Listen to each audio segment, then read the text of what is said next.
Salut la compagnie. Alors aujourd'hui, je vais vous présenter une petite espèce qui n'est pas connue, très connue dans les élevages. C'est l'Anonychomyrma biconvexa. Alors c'est une petite espèce qui vient du sud-est de l'Australie. C'est pas une espèce exceptionnelle par rapport à la taille, mais par rapport à la gine. La gine a une tête rectangulaire par rapport à d'autres gines. Elle peut mesurer plus ou moins 13 millimètres. Alors je vous mets une petite photo de Madame la Gine, parce que comme vous avez pu voir dans les tubes, il y a énormément de couvains et Madame la Reine se trouve quelque part dedans.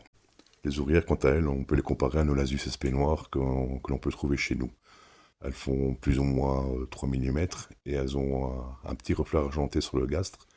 Alors bon, comme vous pouvez le voir ici, et vous pourrez encore le voir durant la vidéo, elles sont friandes de protéines, elles mangent également des liquides sucrés.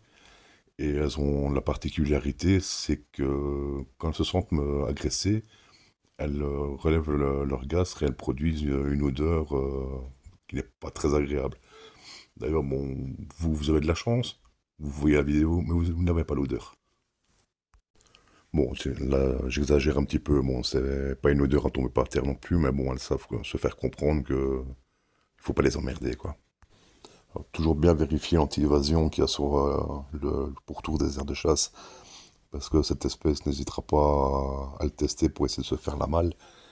Et alors aussi faire très attention parce que cette espèce est foreuse. D'ailleurs j'en ai fait les frais d'une petite invasion parce que la pierre constituée des tubes n'a pas résisté. C'est pour ça que les tubes se retrouvent tous les deux directement dans l'aire de chasse et pas raccordés par un tuyau. Alors, les températures de maintien de l'espèce se tournent aux alentours de 23-26 degrés.